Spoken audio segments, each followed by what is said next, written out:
Now we come to the next lesson today, and that is the mindfulness of the body. And the Buddha continued with monks. Here a monk live practicing body contemplation in the body, ardent, clearly comprehending and mindful, having outgrown covetousness and grief about the world. Now, how do you practice mindfulness of the body? Now, today's subject is the mindfulness of the body. How do we practice that? The Buddha continues, O monks, how does a monk live practicing body contemplation in the body? A monk sit down in cross-legged posture, keeping his body erect. He established mindfulness before him. Now, of course, that is the first step, that you sit comfortably, you sit with a balanced posture. Then you place mindfulness in front of you. In other words, you start to calm down your mind and then take your meditation object.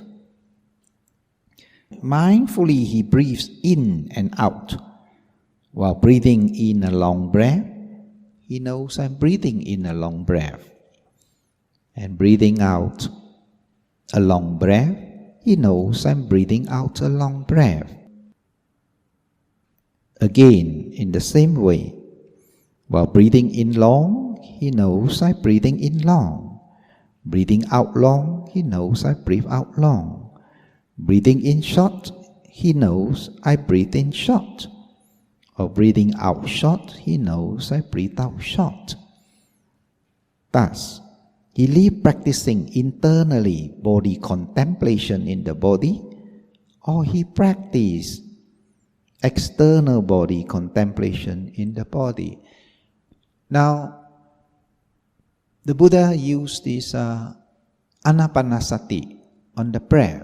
He sits comfortably, and then he breathes in a long breath, then he knows. Or he breathes out a long breath, then he knows. Then he breathes in a short breath, he knows. Breathe out a short breath, he knows. Now there is this knowing. Now people who practice this anapanasati on the breath, now if they just breathe in and out without knowing, then they're practicing samatha meditation, tranquility meditation. Once you recognize that it is a long breath in or a short breath out, then it has become wisdom meditation. Now that is the difference. That is the difference. If you just breathe in and out, then we call it tranquility meditation. You do not know anything. You just makes your mind peaceful and tranquil. Then from there, it develops nimittas, signs of calmness, where your breathing becomes, the air becomes very cold or hot, or the breath appears like cotton wool, or appears like cobwebs, or any other forms. Then we call it the nimittas, where the mind has gone into calmness and is going into absorption. We call it jhanas. And of course, it is not wrong. It is a very wholesome mind, very peaceful mind. And when the mind is concentrated in absorption, there's a lot of happiness and joy. But this is not what we want. Just stay in happiness, and after that you come out, you're not happy anymore, because only in absorption you're happy. The defilement of the mind is suppressed, or the hindrances are suppressed. But we go more than that, we go to the wisdom. And so we do not want to get into absorption. So therefore, we use the abdomen, rising and falling, which is also the air element. The body is made up of 4 great elements, and air is one of them, which I will explain later what are the 4 great elements in the body that we use for our meditation. Now when we go for these rising and falling, you find that the concentration is not so strong as you use in your breath, because the breath is very subtle, so you need more effort and concentration. And therefore, it has problem coming along with using breath. Like you get headache, you have head pain because of using too much concentration. You have probably tension in your forehead.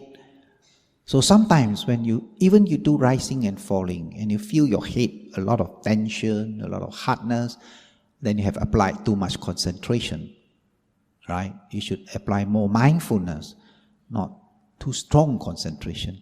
That is meant for the tranquility meditation, where they apply very strong concentration. So rising and falling of the abdomen has its benefits, because the area is bigger. As you put your one hand on your abdomen, as you breathe in and out, you could feel the motion more clearly because it's so gross. The area is big. And another advantage is that it is easy to switch object as you meditate rising and falling, and as you feel strong itchiness arising from your body. And when it becomes to distract your mindfulness on your rising and falling air element, then you switch on to the numbness or itchiness, the feeling that arises from your body. You are able to switch. It's quite easy to switch.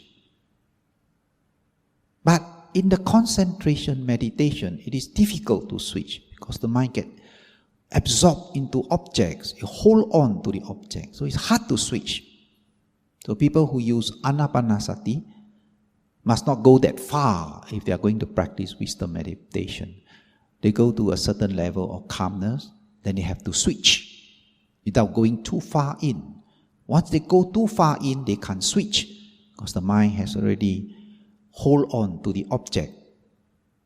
And the deeper they go in, the body has no more feelings, because even pain do not arise. Then they go into the absorption, unless they bring the mind back to whether breathe long or short, then it still stay with the wisdom meditation. Now we use the rising and falling because it has its benefits. It's much more easier to meditate with the body, and easier to switch when other objects become more prominent.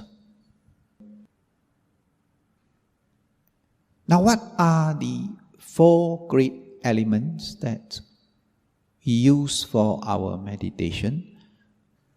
In Pali, we say Pathavi, Apo, Tejo, Vayo. Now, that is the Pali words used. In English, Pathavi means the element of extension, now simply known as the earth element. We simply call it the earth, easier to understand, which is called the elements of extension or earth element. Now what is this earth element? This earth element is the hardness and the softness. Now you could see the body form. Now that is the earth element. So when you recognize me as Brother James, it is just a concept. When you look at me, the reality, when you see me, is you see the form. You see the color. I'm yellow skin, so you see yellow color. You see the form. Perhaps I'm tall, I'm thin.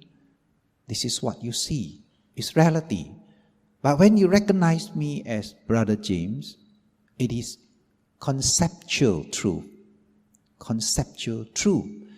It is a concept reality that I am Brother James. But if I have 4 of Brother James staying there, and you say Brother James, and everybody put up the hand, then you have 4 Brother James. Because it's just a concept. There are a lot of Brother James around.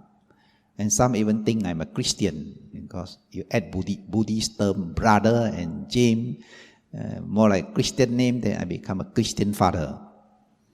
Now it's a concept. It's a concept. So conventional truth. But the reality is earth element. Earth element has its hardness and softness. Now, Apo means the element of cohesiveness. Those things, elements that binds the body together. And we call it water elements. It's like flour. You put in water and it can make a dough. But if you don't add the water, it is dry, then it becomes powder form. So, symbolic terms, cohesiveness, we say water. So it's like when a person dies, the body dries up, and then the body turns into dust because the cohesiveness element is weak. Dead body slowly turn into dust. And what is the dust? The dust is earth element. So earth unto earth, water unto water. So the water evaporates. So the body that you recognize as somebody by name is actually the four great elements. That is all. When they all turn into dust, you can't recognize them anymore. It's just dust. When the water is absent.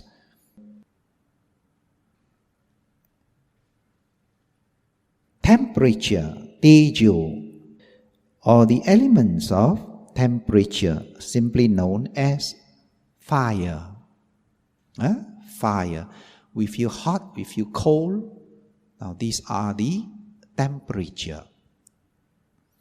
Now when you meditate, sometimes you feel very hot, sometimes you feel very cold. It's when you put in a lot of energy in your practice, the fire elements becomes very strong. And you can even sweat a lot when you meditate. That means to say that the fire element has become very strong. Now if you note it as just fire element, right? Then you will not get annoyed. You will not be angry.